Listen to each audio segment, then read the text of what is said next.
the suffering in question be necessary for the sufferer's own benefit. And I think if you believe that doctrine, then the obligation to prevent suffering dissolves. Well, I think a lot of what you're getting at here, Stephen, is really kind of intuitive, common sense objections to theism, where, when I first lost my faith, I thought, well, it really sucks that I can't believe in God and that there's just no reason for me to think that God exists. But I still think the Christian worldview is really moral and everything.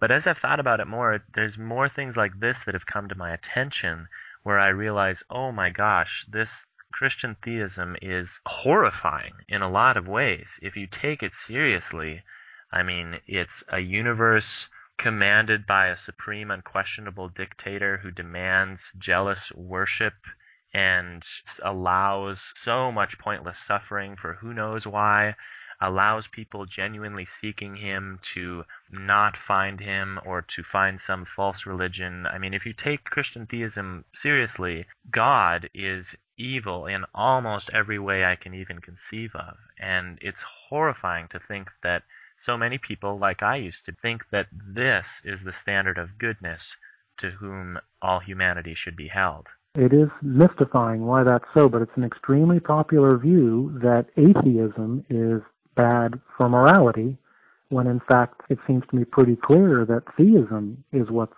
bad for morality. What are some of the objections that you've heard to this latest argument that we just talked about? By far the most popular objection is one that invokes libertarian free will. This objection comes up every time I present my argument, including at a recent public debate that we had on God and morality at Acadia University where I teach. In fact, my opponents in that debate rested their entire rebuttal on libertarian free will. Their idea is that a perfect God can justly allow a child to be tortured in order not to interfere with the libertarian free will of the torturer. I find that outrageous, but that's their case, and this invocation of libertarian free will comes up again and again. I think it's a bad objection for a bunch of reasons. First, it assumes that libertarian free will, that is, contra-causal free will, is a coherent notion, and that it's the only kind of free will worth having. Both of those assumptions are highly questionable. Second, it assumes that libertarian free will has so much intrinsic value that it should never be interfered with. But nobody really believes that. If you look at our moral practice, we interfere with people's free will all the time. And think we are sometimes obliged to do it. Third, the objection assumes that God, in fact, never interferes with free will, which is, I think, an unbiblical assumption. If you look at Exodus 14, you find God interfering with the free will of Pharaoh. And if you read Romans 9, verse 18, you find St. Paul announcing a regular policy of interference on God's part with free will. So for what it's worth, I think it's an unbiblical assumption that God never interferes with libertarian free will. Wait, how does St. Paul say that God regularly interferes with free will? Okay, according to Romans 9:18, and I'm using the New Living Translation because that's the one I understand best, it says, quote, "So you see, God shows mercy to some just because he wants to, and he chooses to make some people refuse to listen." So I think that anybody who says that libertarian free will is so important that God would never mess with it has some explaining to do. What is going on when God hardens hearts, and what is going on when, according to Romans 9:18, he chooses to make some people refuse to listen to the gospel message. So the assumption of absolutely inviolable libertarian free will is, for what it's worth, unbiblical. And there's a fourth reason I think the objection fails, and that it assumes that ordinary morality cares deeply about libertarian free will. But that's an assumption that flies in the face of the evidence. If you look at the criminal law, for instance, Anglo-American criminal law, juries never ask if the defendant had libertarian freedom when he committed the crime before deciding to convict the defendant.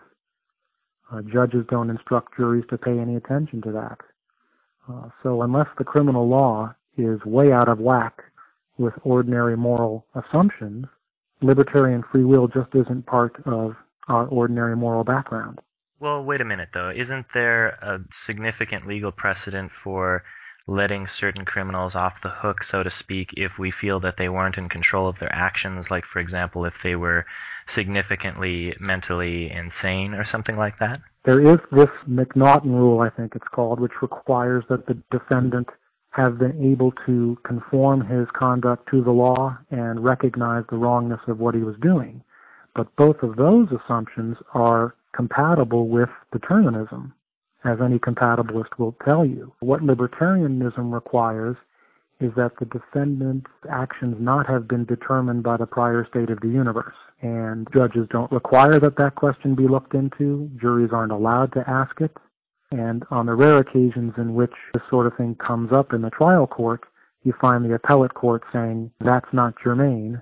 It is sufficient if, at the conscious level, the defendant knew what he was doing and chose to do it in full knowledge of its consequences. And all of that is compatible with his action having been determined by the prior state of the universe. So I think that if you look at the criminal law as reflecting ordinary morality to this extent, it's pretty hard to argue that libertarian free will is part of the bedrock assumption of the criminal law. So let's go back to your first two objections to the free will defense and flesh those out a little bit more. The first assumption is that libertarian, that is, this contra-causal kind of free will, is, first of all, a coherent notion. This isn't my area of specialty, but I know enough about it to know that a lot of people have questioned whether it's even coherent to suppose that you act freely when your actions are not determined by the prior state of the universe, and that would include the prior state of your mind. Doesn't it become random rather than an action for which you are responsible? Is it more of a spasm than an action? So people have worried, I think rightly, about the coherence of this notion of libertarian free will. But even if it could be shown to be coherent, it's a very good question why we should think it's the only kind of free will worth having. I think those are independent assumptions. First, that it's coherent, and second, that it's the uniquely valuable kind of free will. Yeah, and whether or not contra-causal free will is coherent, most philosophers right now are pretty sure that it's just not true that we have contra-causal free will. The biggest survey ever of professional philosophers said that something like 14% of professional philosophers thought that libertarianism was a viable theory. Yeah, so that reflects the state of opinion in the field. I wouldn't look at that as a particularly powerful argument. Sure, yeah. And so then what was the second objection that you had to the idea that free will could be used as an excuse for God allowing either strange moral consequences or suffering or whatever? Well, the idea that libertarian free will in particular has so much intrinsic value, it's so intrinsically important that it should never be interfered with. But as I said before, that's not an attitude that we take in our everyday moral practice. Even libertarians are perfectly willing to interfere with the free will of a criminal if it means preventing a terrible crime. So I think it was David Lewis who said that when we're evaluating conduct, the freedom of a wrongdoer is a weightless consideration. It has no weight in our evaluation of the conduct. We don't say, well, at least it's a good thing that the child torturer acted freely. We don't put that on the good side of the ledger. Yeah. So I don't think it really is one of our commitments that libertarian free will has any intrinsic value, let alone enough to make it the case that you should never interfere with it. And the way I often think about this is, in terms of the problem of evil and the free will theodicy, is, look, if God had the power to, say, make it so that Hitler was really interested in gardening or something like that instead of politics, just because of slightly different hormones when he was in the womb or whatever, why did God not do that? It makes no sense. The theist will say, well, he didn't want to interfere with Hitler's free will, but we don't normally think of that as interfering with free will. And, we didn't have a problem interfering with Hitler's free will when we invaded France. It's just insane to me to say that free will has so much value that it gets God off the hook for allowing so much pointless suffering. I agree, and I think it's instructive that we don't say that about libertarian free will except when the problem of evil comes up.